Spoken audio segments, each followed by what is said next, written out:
Okay, welcome everyone. It is a pleasure to introduce a great friend and a colleague today, Costas Becress. I've been fortunate to know him for many years. I know his advisor well, Lydia Kavraki. He is he went to undergrad in Greece, the University of Crete, and then moved to Rutgers. And then moved to Rice, where he worked with Lydia on his dissertation, which is in motion planning. And then he spent a little time at the University of Reno, or University of Nevada in Reno, building up the robotics program there, then moved to Rutgers, where he is today. And he also has an appointment at Amazon. And so his part-time position there is doing research with the Amazon team. And his research, I've always admired him because he works at this intersection of motion planning and practical applications. So he integrates sensors, he integrates a deep understanding of the physics and mechanics of manipulation with manipulation and grasping. So he's also been very interested in recent years in simulation. We ran a workshop at RSS on Sim2Real, and we had some really fun discussions about that. I'm really excited that he's here. I should mention also that I had the great pleasure to work with him when he and Peter Nabil and I ran the Wafer conference in San Francisco in 2016. So he's a great person. I'm really excited that he's here. And please join me in welcoming Kostas. Kostas. Great, thanks, Ken, for the kind introduction. So today I'm going to be focusing on two themes that I think are important for us to address to achieve progress in robotics. And I think all of us are excited for making this tradition in the field from the traditional success story of robotics in high volume manufacturing to some of the exciting applications, putting robots out in the field or perhaps into homes. So field robotics, service robotics. But I think where we are today in terms of applications, we're somewhere in between the highly structured setup of manufacturing to the completely unstructured setup. And I see autonomous driving as a stepping stone towards field robotics, and I see logistics as an important stepping stone for service robotics. I'm joking sometimes that, if e-commerce had not been discovered, perhaps roboticists should have discovered it to make progress with robotics. Because it is a setup where we can have a little bit of structure. We know perhaps, the general location of where objects can appear, but at the same time, relative to manufacturing, we have a much larger variety of objects that can appear. So this allows us to get access to data, to train methods that allow us to eventually get perhaps into the home where we have to deal with highly, more deformable objects like food and other more challenging setups. So in this transition, we want to also achieve different new objectives and go from the very fast, accurate, very repetitive robots of the past to robots that are much more adaptive, versatile, robust, and safe. So I'm coming from the computer science side. So the question is, how do we put together robotics AI systems to address these challenges? And I'm going to use the domain of logistics first as the application domain for solving such problems.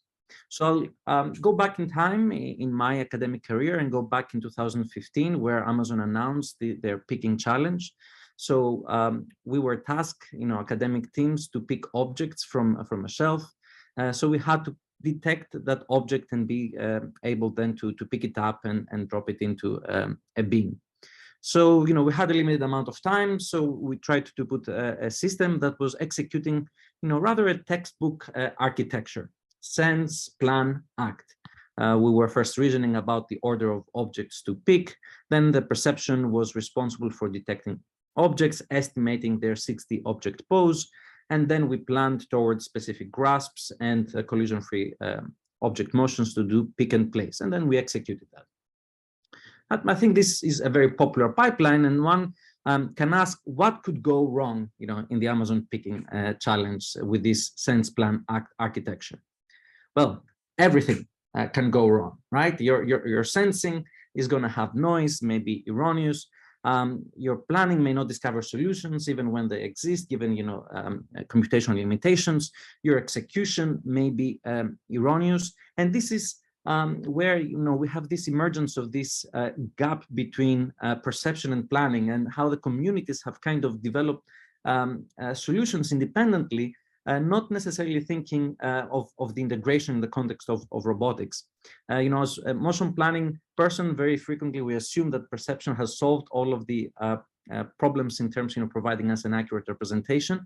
There's of course a lot of work on planning under uncertainty, but even this belief space planning often makes convenient assumptions about how perception fails. We say, okay, I may not know perfectly the object location, so perhaps I'll throw a Gaussian distribution around the estimation, and then I'm going to be able to reason about robust plans. But this is not how perception fails, right?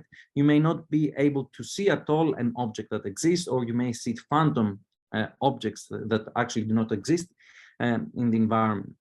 So I think it's much more important to think about, tighter closed loop operation between planning and perception, and also think about what are the appropriate common representations between these two domains that perhaps will not require too much effort and data to compute on the planning, on the perception side, but they're going to be informative enough also for fast planning. And another aspect here as well that is important is the actual mechanisms that we use in order to solve these problems in the form of the end effectors, perhaps, that we're deploying. In the original Amazon picking challenge, we had a rigid end effector. The actual environment also was metallic. Any failure would result to injuries in graduate students and damages. And the presence of compliance is something that we should also try to take advantage in this process in order to help us with safety and adaptability.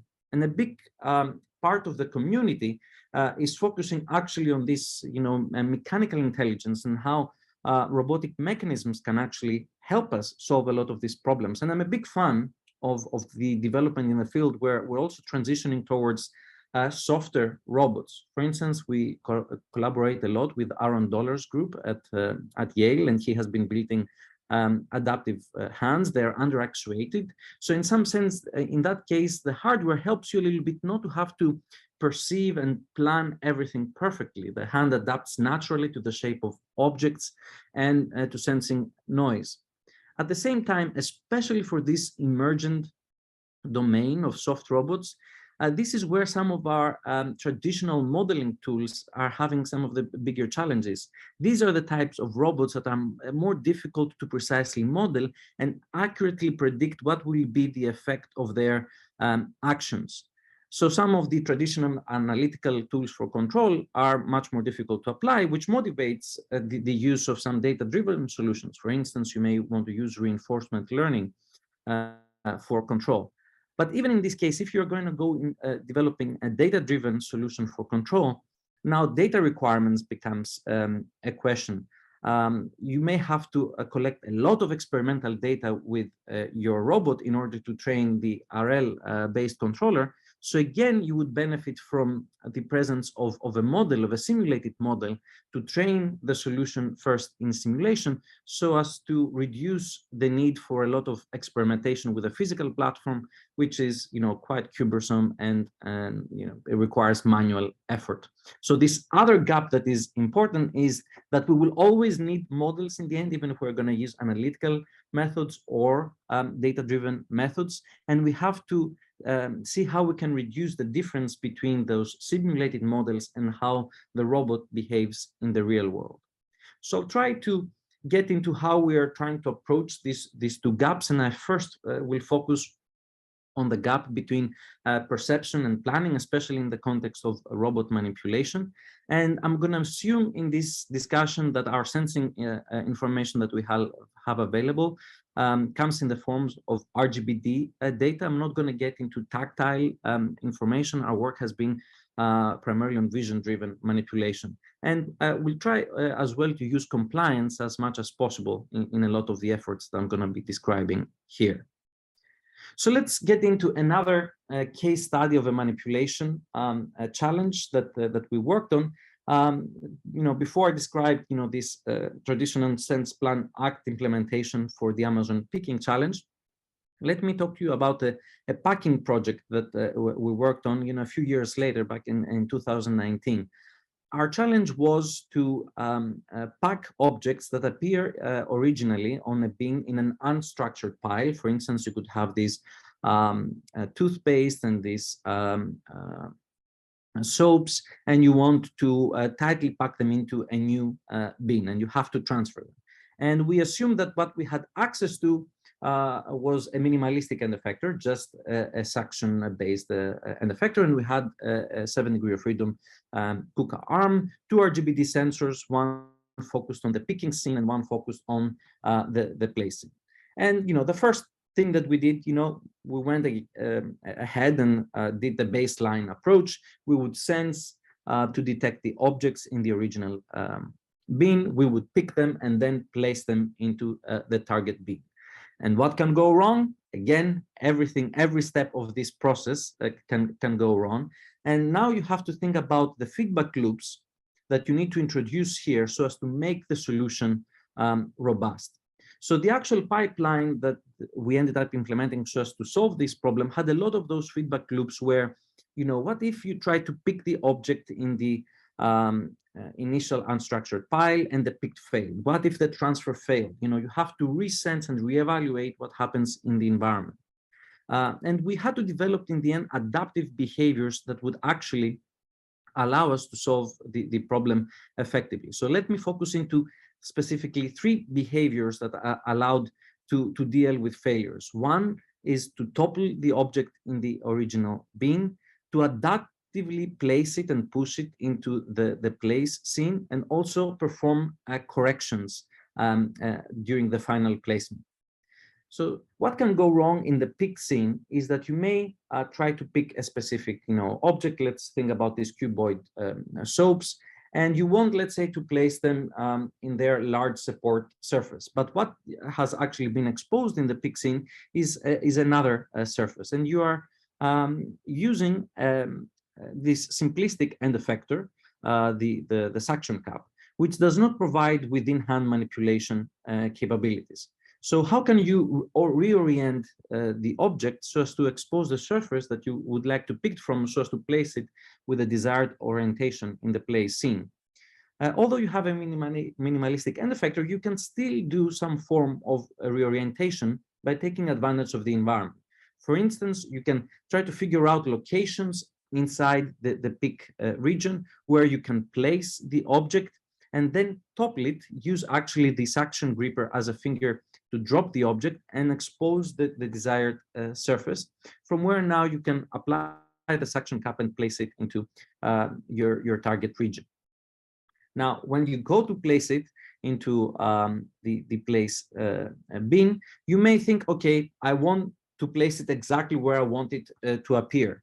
But perhaps that you already have failures in the scene where the objects exist, and you need to reason whether by trying to directly place it where you believe it should appear will actually make things worse. So actually, instead of doing this, we perform what we call adaptive pushing. We try to sense the scene and figure out, given the point cloud of the region where the object is supposed to be placed, whether undesirable collisions might arise. And we define a retract vector where we're not placing the object directly where we want it to end up, but we try to figure out a location that is collision-free relative to the existing geometry, and then push towards the desired location.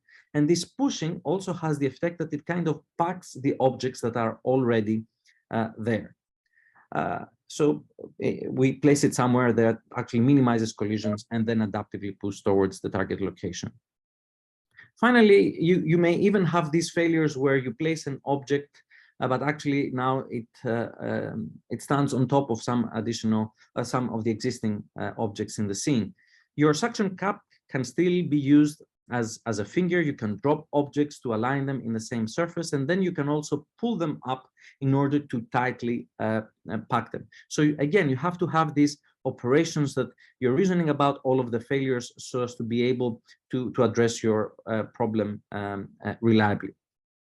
And we did a series of experiments here in an ablation study for how things look like at the end At the bottom, we see what happens if you just do the standard sense, pick, and place operation without these adaptive behaviors. You see that you end up with you're supposed to do packing, right? And the target bin looks as unstructured as the initial bin. And then we started introducing incrementally these behaviors.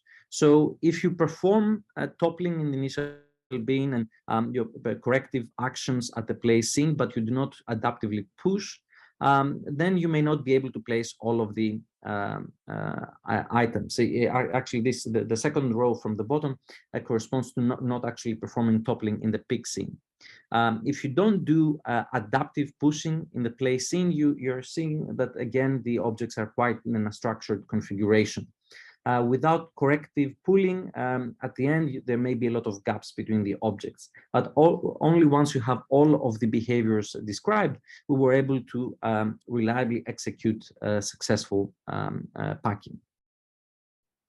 So that's an example of how your high-level task planning process can actually introduce corrective primitives that adapt to failure, and we could then solve problems as I showed before, where we can have heterogeneous a set of objects. We perform pose estimation as well in the target bin to figure out what is a good pick location, and incrementally remove objects and pack them. We were able here to figure out which ones are toothpaste from the soaps, and separate them and do two separate packing. So I'll jump a little bit forward here. You're seeing actually the placement of the soaps, and actually the soaps here it's a situation where we can pick it from its stable surface, and we have to actually raise it to its less stable support surface, and actually compliance at the surface of the bin of the initial bin helps with that.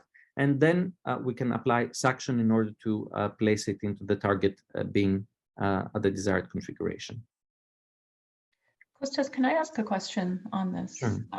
How do you know, and maybe the answer is you don't, but how do you know ahead of time that the three kind of adaptive actions that you have proposed will allow you to will solve the issues that you've observed?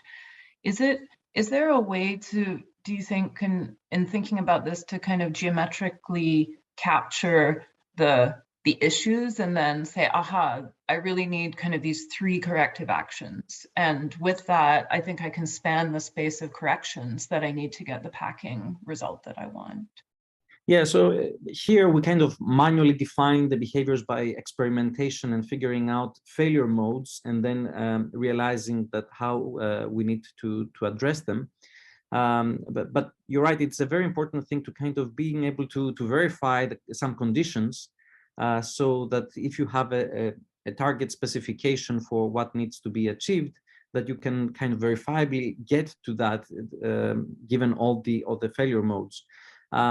We have some line of work on trying to figure out the conditions under which a behavior is going to succeed in given a specification, not mature enough to be, however, deployed in a kind of a complete manipulation pipeline. So here we had to kind of come up manually with these behaviors. Okay.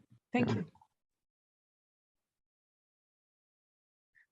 And the focus of this work was mostly on the high-level planning and how to make it robust. But what about the perception side of things? How can we make perception much more informative for manipulation pipelines? And you can think situations, and I'm showing an example here on the top right, where you may be able to have to track the object's pose as as it is being manipulated. Here we have a situation where perhaps we need to place an object in a tight area. The object, as it is being picked either by the suction cup or by the gripper, it moves relative to the end effector, and you have to know what is its pose in order to place it into the target region.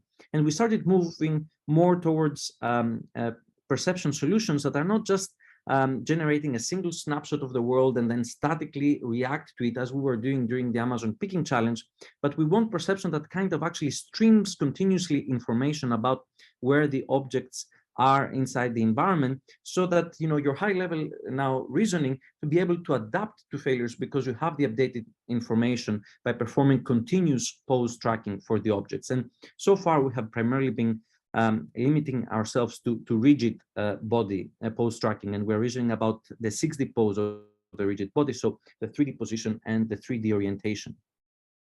And performing 6D pose tracking is challenging because you cannot easily get labels in the real world. So we try to solve this problem by generating only synthetic data, and we are training in a supervised manner a network. We're referring to it SC3 TrackNet, which is responsible between two consecutive frames of a video to inform us how much the object that we are manipulating has moved relative to the previous frame.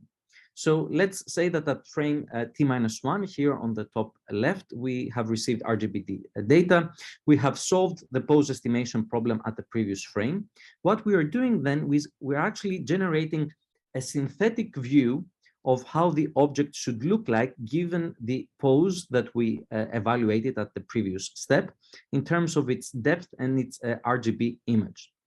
Then we are getting the latest depth and RGB image from the latest step. And given the difference between where we hallucinated where the object should be according to our previous pose and where we see the object right now in the latest frame, we're trying to figure out the difference in the pose, which can then be added to a previous pose estimate and generate a new solution for where the object should be located. Now, why do we do this where, given our previous pose estimate, we're generating a synthetic input to use during online inference and compare versus the real world observation? The reason is that because during training we're trying to use only synthetic data to train this network. During training, we're using synthetic image from the previous step and synthetic image from the current step in order to figure out the difference in the object's pose. When we're transitioning into the real world, we want to keep the input of the network as similar to training and not to have too much of a distribution shift, so that we can have this transfer from simulation to reality, right? And here, one input always remains synthetic, given during online inference, and only the current view corresponds to the real image. And the training happens exclusively in simulation. We go into our physics engine and we generate object poses. The object move. We are using Blender to generate photorealistic images. We throw all of the machinery of domain randomization in order to assist with generalization. And we have this solution now that gets trained in simulation, and we use it directly on real objects. And together with implementation on CUDA and efficient implementation, we were able to achieve both very high accuracy and very high frequency. In the graphs that we show here, on the x-axis is the frame per second. The different methods are able to be executed. So you want to be as far as possible to the right of the x-axis, and on the left, on the vertical axis, we have the accuracy of the pose tracking process. Basically, the difference with the ground truth pose, and you want to be as high as possible. So you want to be on these graphs on the top right. So the proposed SC3 TrackNet actually runs at something like 90 Hertz, which is much faster than what most cameras are actually running, and has achieved very high accuracy as well in the typical benchmarks in this domain. And as you see on the video on the right, even in situations where you can have significant occlusions, the approach is able to recover. And when you see again an object such as this tomato soup in this image, you are actually able to generate a pose estimate given this object model. So with this SC3 TrackNet approach, we use it as an unblocking mechanism to start solving even harder now manipulation problems than the packing example that I showed before, which only performed estimation at specific points in time. So in collaboration with the yes. Quick question: if you go back, I was just curious about the domain randomization that you mentioned. You showed on the slide before that. Yes, here on the lower left. Yeah. So you said physically plausible domain randomization. Can you say a little more about that versus generic domain randomization? Yeah, so actually, I think when we started doing post-estimation work a few years ago, the biggest gap was actually on the photorealism and the textures. I think, you know, Blender and other tools have become, and NVIDIA's tools have become very good at actually closing the gaps in terms of generating good textures. Where we have a lot of issues is if we train with objects that appear during training in physically unrealistic configurations in terms of their geometry. Objects that, you know, they're not resting stably, they're not they're penetrating one to another. So we make sure that we're actually running physics as well during the training process. And when we have objects in clutter, that we kind of let them rest and then train with the physical constraints into account. And that's where most of the gap actually ends up.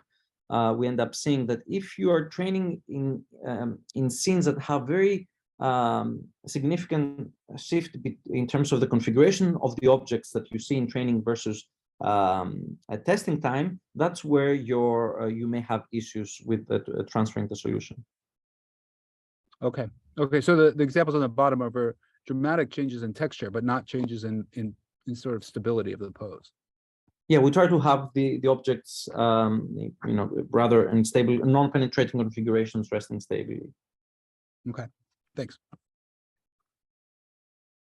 So we use this tracking solution for a manipulation problem with very low tolerances. So for, you know, these are, you know, peg in a hole kind of challenges where the peg may be only 0.2 millimeters smaller than the opening of the hole that you want to insert it.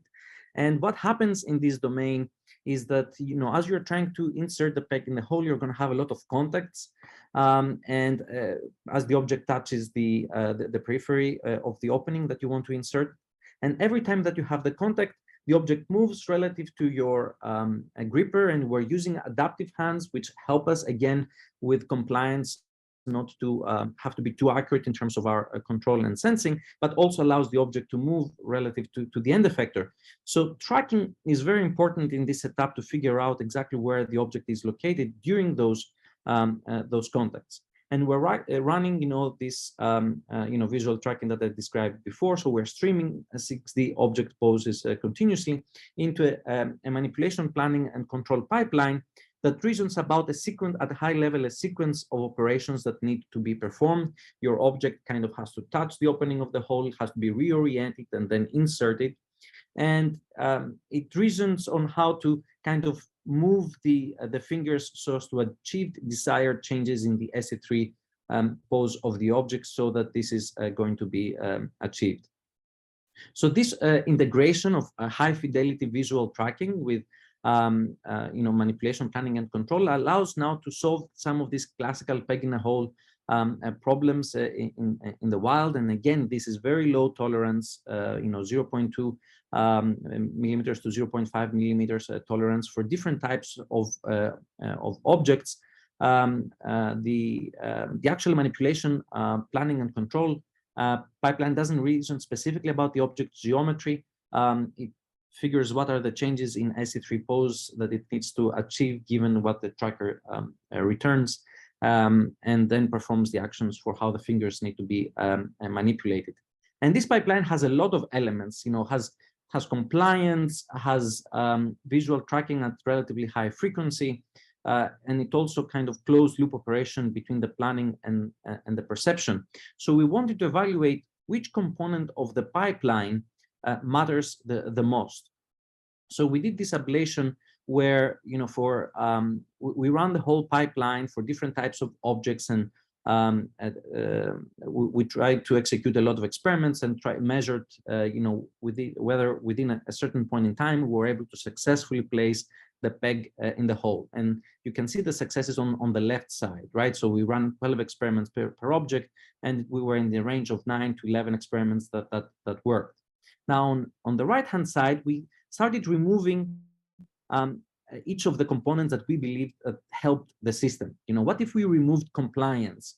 We removed compliance from the hand, compliance from the arm, and we removed compliance even from the environment. As we reduced compliance in the mechanism, but we kept everything else on the software side the same, we saw this decrease in success rate. And when everything was rigid, the environment and the robot, in many cases, we could not successfully place the object, even though the perception was fast and we had closed loop operation. If we kept compliance, but we kind of reduced the update rate of control relative to perception, we introduced delay between when we were updating actions, we almost had kind of catastrophic failure in terms of the pipeline. The tight closed loop operation is also very critical to make this work. And when we allowed frequent updates between perception and control, and we kept compliance, but we introduced noise in the output of our tracking system, we also saw the gradual degradation of the performance. So one of the messages here is that actually all of these components, compliance, closed loop operation, and accurate enough perception are needed to make such a system, such an end-to-end manipulation system work. And it also allowed us to go to some a little bit more open world examples, again, kind of packing problems where, this time again, the tolerances are tighter, especially the marker insertion that is shown on the bottom right is a very challenging problem. It is very difficult to do to see, not a lot of point cloud elements on the marker, and again, very tight setup to insert it, or this, plug insertion problem in order to power up, to provide power in the plug, or the cap stacking problem where we have to put a sequence of objects one on top of the other. Now, something that you may complain, yes? Can I ask a quick question? This is just, I've got to know this. I'm holding my question, but how do you deal with the symmetry around the, like the cylinders and tracking that? Is that just inherent to the, like keeping it, frame to frame consistent or something like that? Yeah, so have in mind that in the stacking problem, the symmetry doesn't necessarily also harm you from the control side, but you're right on the perception side. It's a challenge as well, and kind of the approach when it has multiple solutions, it also kind of comes up with the one that minimizes unnecessary rotations if the all of them kind of agree in terms of what you see relative to the previous frame. So this ends up and kind of this minimize the rotation relative to the previous frame, as long as it agrees, it actually works good enough. Great. Thanks. Now, something that also you may complain here is that for all of these objects, we still use models, right? And we have to know the object. We have to have the CAD model beforehand in order to solve these manipulation challenges. And in many application domains, if you go, in the e-commerce domain where you have a company that may be shipping millions of items, can you expect that you will always have access and accurate model for the object that you're going to be manipulating? And something else that may worry with this pipeline, like the SC3 TrackNet, we're having a network that computes difference for every frame relative to the previous frame. What if you have consistent error in that estimate? Will this error accumulate over time and you start not being able to correctly track the pose? At what point perhaps you need to kind of close the loop, similar to SLAM, and being able to figure out that perhaps perhaps I should reason about some of the older frames and be able to understand that I have deviated from my estimates. So in the most recent work that we have been doing on pose tracking with my former student Bo and Wen, we focus on the case of tracking without object models, which is a little bit of ill-defined problem of coming up with a pose without having a problem. The idea is that if you have an RGBD sequence, such as what we show here for this manipulated object, but let's say that you do not have access to the model for this mastered model, but you have a mask for that object in the initial frame and you extract a segment from the point cloud corresponding to the object, you want to figure out the relative transforms of this point cloud as the object is being manipulated relative to the original frame. Now, if in the original frame you have a way to figure out the pose of the object relative to the camera, then you would have actually absolute poses for the object in the global coordinate frame. So here we're not going to no object model is harmed during this project. How does this approach work? At a high level, it starts with the same idea that I'm gonna be getting the previous frame and the current frame, and I'm gonna try to compute a relative transform. So we are using pre-trained networks for segmenting the scene and figuring out a mask for the object in the previous and the current frame, and pre-trained networks as well to generate key points on the segmented mask. So we have key points about the object's mask in the previous frame and key points in the latest frame, and by doing some matching, we also get features for these key points from pre-trained networks, and doing some outlier rejection, we can get from data association an initial estimate of how the object has moved relative to the previous frame. But now, because we are doing this, without knowledge of models and using pre-trained networks, this is a rather erroneous initial guess about how the object has moved. It's not as accurate as what SA3 TrackNet is generating, because SA3 TrackNet has been trained on the object models and has more information. But this is where we're bridging deep learning that has given us this output and this guess with post-graph optimization, which post-graph optimization has become very popular in mobile robot localization on a kind of closing the loop. But now we're using it in the context of object localization in manipulation. So we are taking this initial estimate, this capital transformation T at the current step, given how we have matched key points for the object's mask relative to the previous frame, and we go into our memory pool and try to see older snapshots of the objects where we may have seen it from similar viewpoints, and we collect a set of key points where we have seen the object in similar views, and we try now to solve an optimization problem. For every pair of snapshot of the object, we impose some constraints. We figure out the key points in the two frames and how they match. We can use the geometry of the object and how it matches between these two key frames. So we build a graph where a vertex corresponds to a view of the object, and an edge specifies constraints for these views, relative transformations of the object from these viewpoints. And we solve this post-graph optimization in a least square sense, and we're getting the best relative transforms between all of these keyframes. This now ends up giving a much more accurate transformation for the latest frame, and it allows us to also go and correct older frames. And if you basically have allowed yourself to rotate an object, you're closing the loop over time, and you can actually correct errors that may be accumulating over time, the same way that you would do in SLAM. If you went back to the original location where you can match features in the environment. And this process can again be executed in parallel with GPUs. This does not run at 90 Hertz, it runs at 10 Hertz. Still quite fast for a lot of applications, where about a third of the time is spent on the segmentation, a third of the time on feature matching, and a third of the time on the post-graph optimization. And it's remarkably stable in terms of the error. You don't see this increasing error over time in video sequences, again, because we have this ability to close the loop.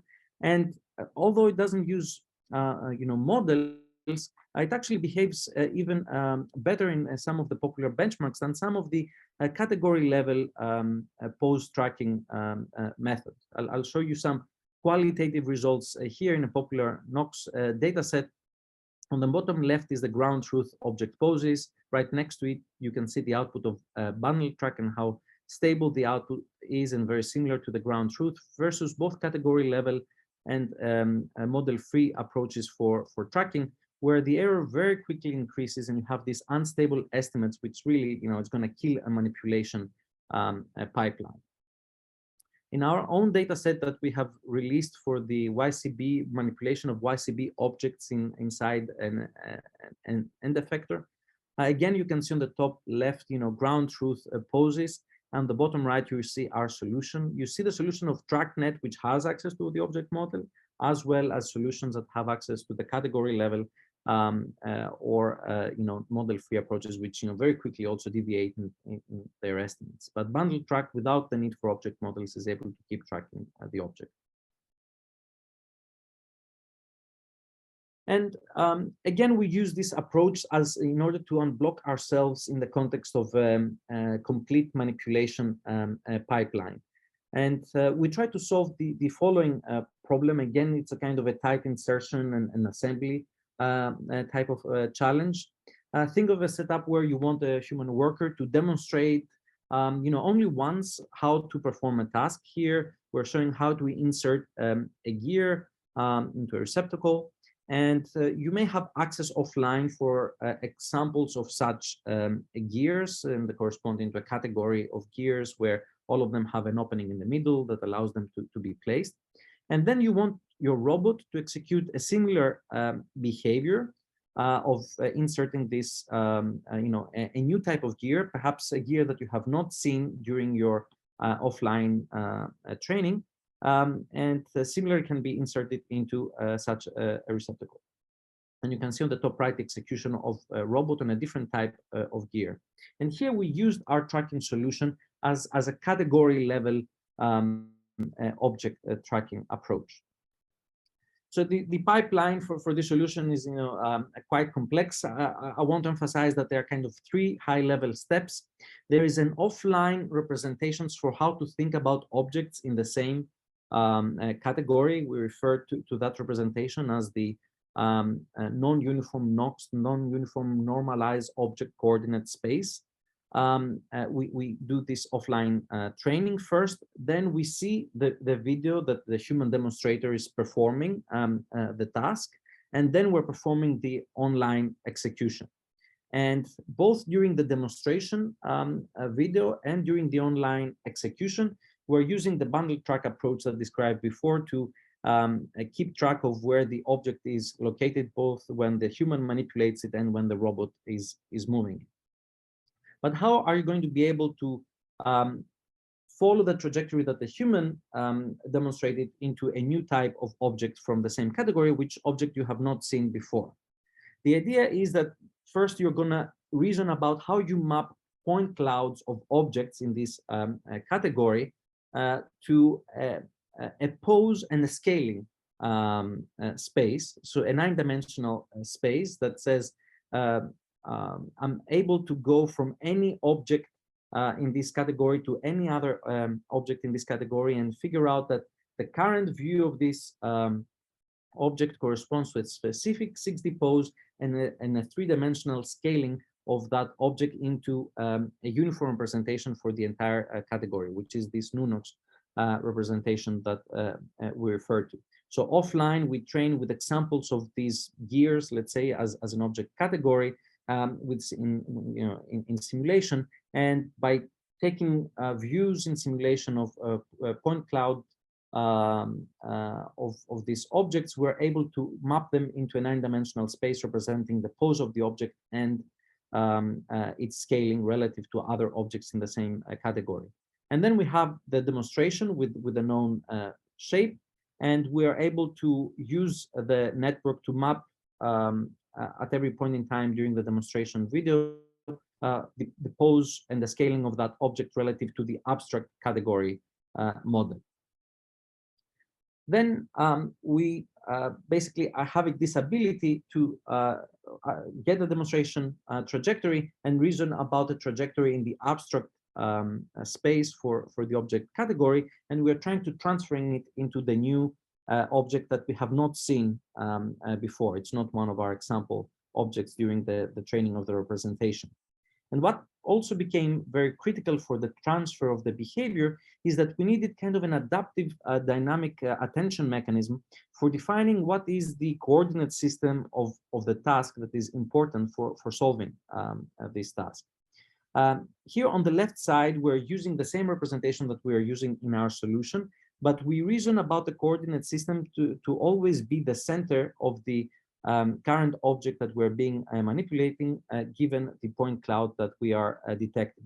And if we're always reasoning about this coordinate system being at the center of the object, when the object is different, you may have undesirable collisions, as it is shown here. As we're trying to insert a battery, we have seen a demonstration of a small battery, and we're trying to execute this for a larger battery. And we're trying to match the center of this object to the new object. It ends up colliding with the receptacle. KPAM is an approach, from Rasta Drake's group that operates in the same space of category level manipulation, which requires human annotation of specifying what are the semantically important points that you should map between two objects in order to transfer a specific trajectory from one object instance in the category to another one. But here, the dynamic attention mechanism that we have as part of this solution, it reasons automatically, by thinking, where the contacts arise, how to move the coordinate system, and how I should be mapping what has been seen in the demonstration trajectory into the target trajectory, so that collisions do not arise and I still succeed with my task. And this allows us, for instance, here you see we have done one demonstration of a battery being inserted. And then we're able to transfer it to a variety of different batteries, as it is shown here. All of them follow the same canonical trajectory, and these are different batteries. The same bundle track approach is used to track the trajectory, both in demonstration and in all of these execution videos. I don't know if you have any questions, and I don't know how much time I have. This kind of covers the kind of efforts that we have been focusing on having fast, high fidelity tracking and reducing the information requirements of the perception approaches, so as to generalize to new object models, and then putting them into complete pipelines where we take the advantage that we have these high frequency perception updates in order to then perform the manipulation planning. Great. Thank you, Kostas. Very impressive. One thing I want to just keep an eye on the time. It's a little before 5, and I know you were going to talk a little bit about the new work and as well. So, yes. If we have time, I can try to go a little bit, and it's a switch, a little bit of theme. It's not manipulation. It's still about compliant mechanism, but this time for these tensegrity locomotion platforms. Okay, I think it's good. We have a good number of people still on. I have to move to a different lab, so I'm going to switch over to my phone if I can, and can continue on that. And then, but I may get broken up, but I'll let others chime in. But we probably could go for another 10 minutes. Okay, sure. Okay, great. Thank you so much, Kostas. Yeah, and the focus of this second, it's a smaller part, is more on the simulation reality gap, and I refer a little bit to simulation reality gap when I talked about synthetic training of perception methods. But here I want to emphasize more on learning controllers for systems with significant dynamics, and we're motivated quite a bit by these tensegrity robots. These are hybrid soft rigid robots like this SuperBot platform that is available at NASA Ames. You can see the SuperBot bot has 6 rigid rods, and it's connected with the 24 cables. The rods have motors inside, and they can pull the cables, and this allows to change the shape of the robot, and it allows it to generate locomotion. So these are exciting platforms to work with. NASA is excited because you can drop them over uneven terrain. They can absorb the impact. They can distribute it over the entire surface of the platform, so they can potentially navigate over uneven terrain. At the same time, they're high degree of freedom systems, highly nonlinear dynamics involved here. Again, very complex to model and have analytical models to work with.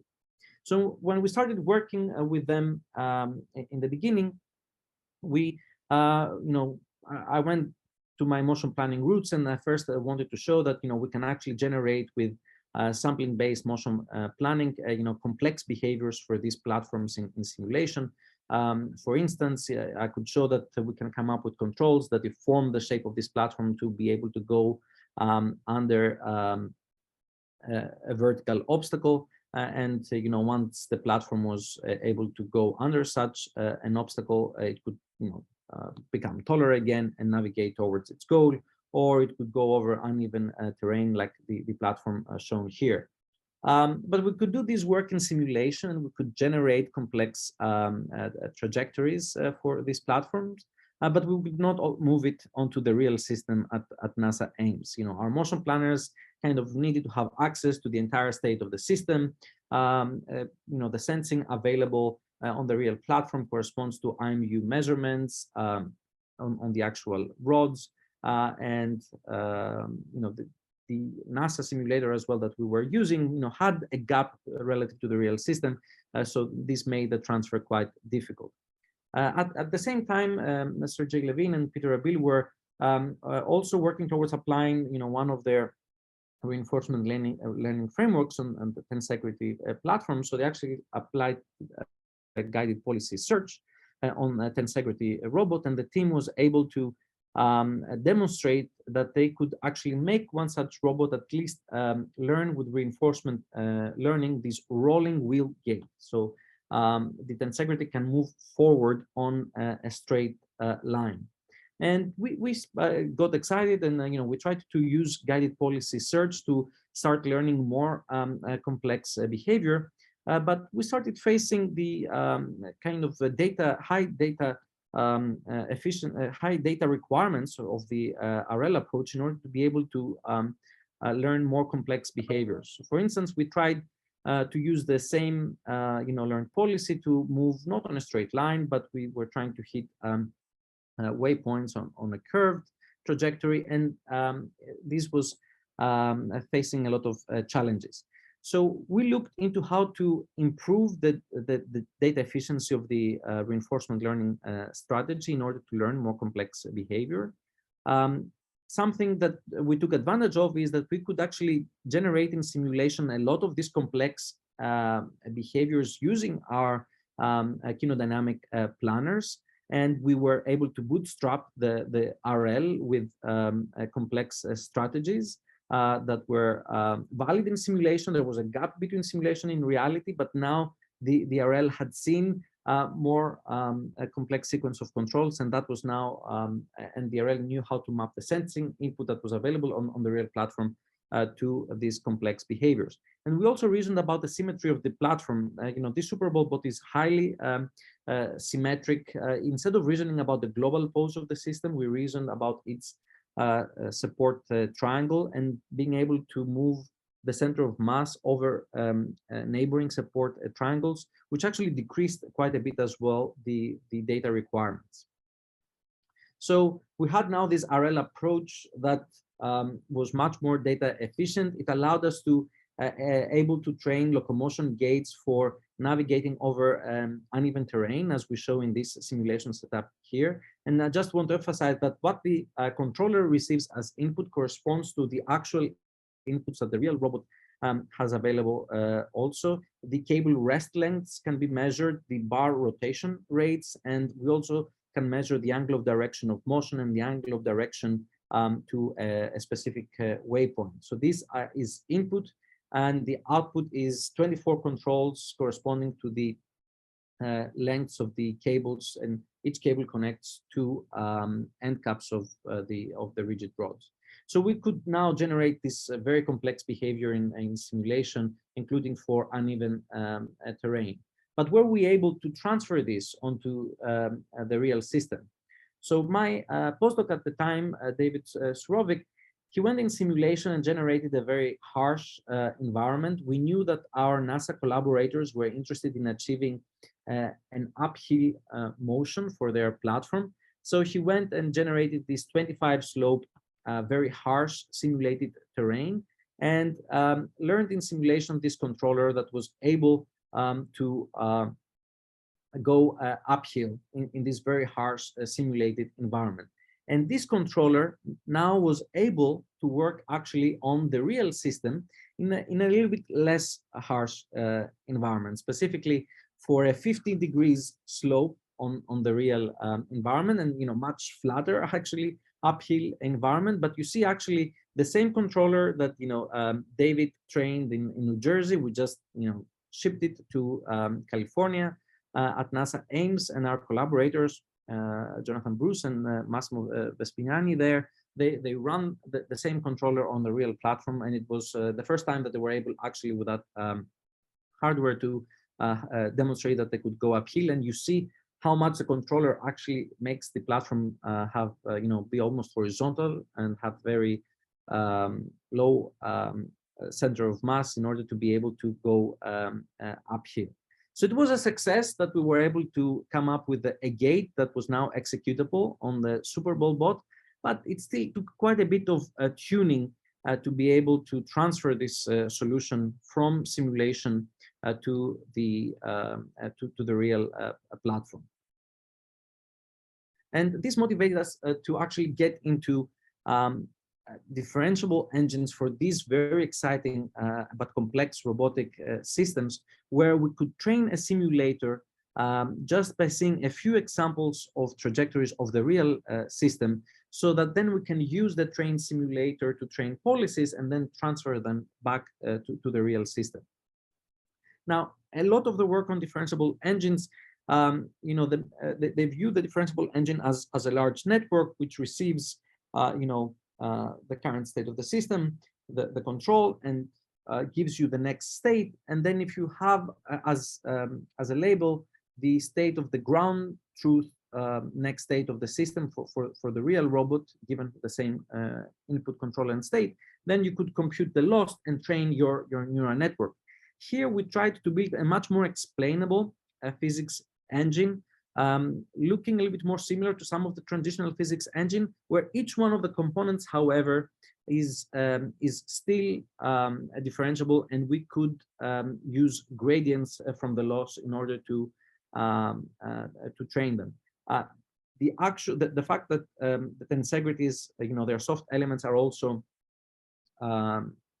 single dimensional, one-dimensional, and those cables tend to always be in tension.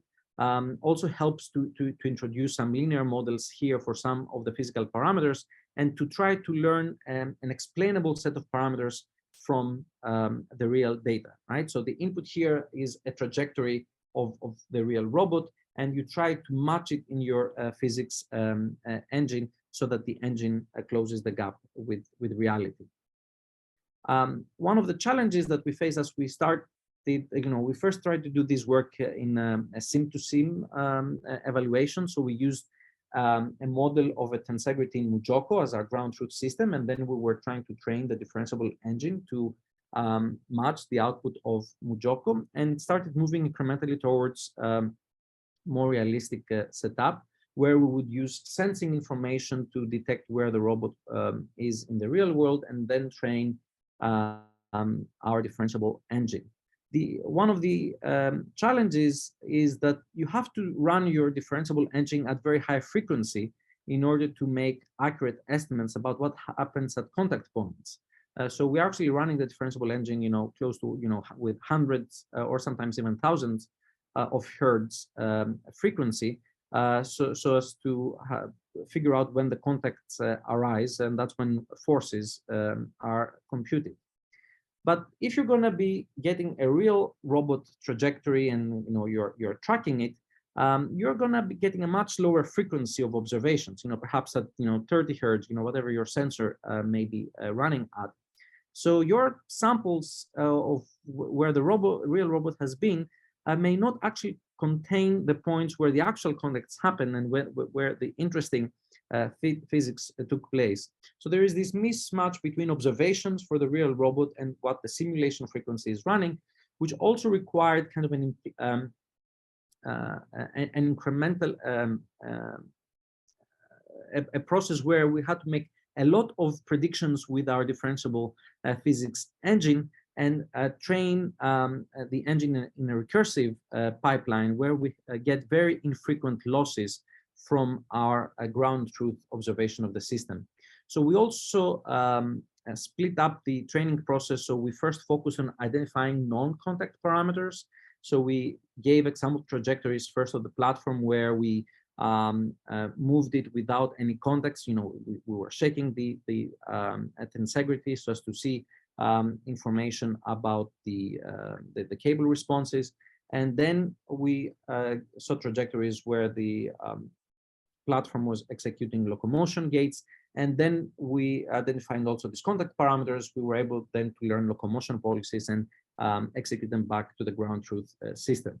So here, this is a sim-to-sim evaluation. On the left side, you see a policy that has been trained on the ground truth Mujoko system. The policy took 100,000 data points to be trained. So these are state, control, next state data points.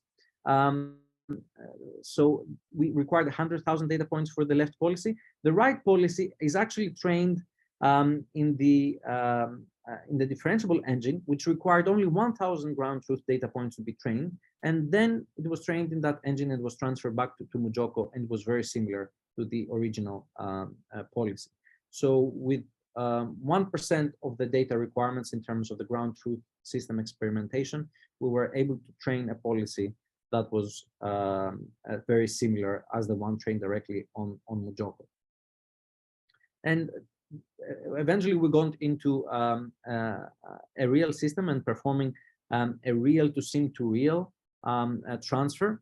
The actual platform that we have been using the last year is a platform at the Rebecca Kramer Botilius group at the mechanical engineering department at Yale.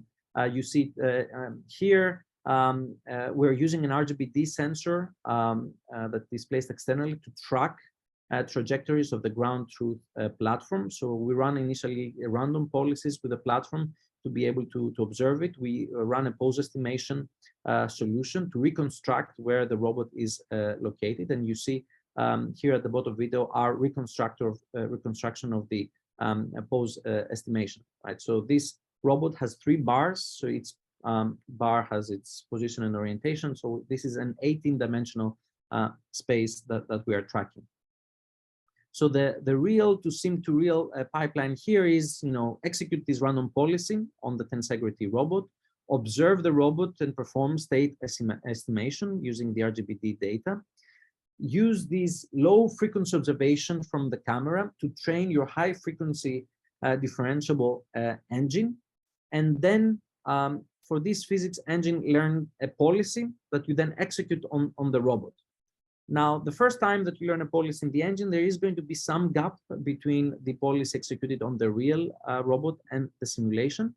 But then by re-observing what the robot executed around this policy, we can go back to the simulation, and now our simulation is tuned again and becomes much more accurate in predicting the outcomes of the real system in the vicinity of that policy.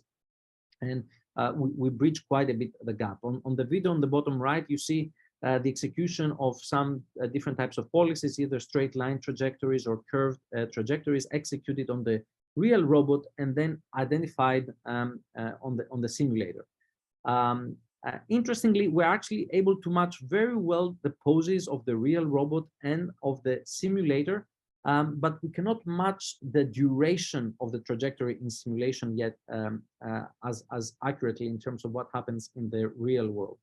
But this has been our first success in terms of observing a system in the real world and as complex system as such a tensegrity robot that is both rigid and soft, and then go into simulation and tune it good enough that then a policy trained in this simulation qualitatively is very similar in the real world and in the simulation environment. So some of the takeaway messages for what I mentioned here. I'm a big fan of compliance and the progress that our mechanical engineers and robotics are doing with bringing adaptive robot mechanisms in helping us to deal inherently with noise and uncertainty. But from the AI side, we also need to be tightly integrating perception and planning tools. I believe moving from a kind of snapshot-based perception solutions to continuous streaming of representations that are useful for manipulation is very critical. We have shown here that vision is already powerful enough, but integration of vision with tactile information can also significantly boost the capabilities of manipulation systems. We also need robust motion primitives that are built so as to deal with failure modes, and big supporters of using data-driven methods, especially for these emerging family of soft robots where accurate models are not available. But at the same time, that's a domain where we need to deal with the Sim2Real gap, but in a way that helps us to generalize across problems and setups. Thank you for those that stayed around. I know we ran a little bit longer, but thank you for those who were able to stay longer and listen.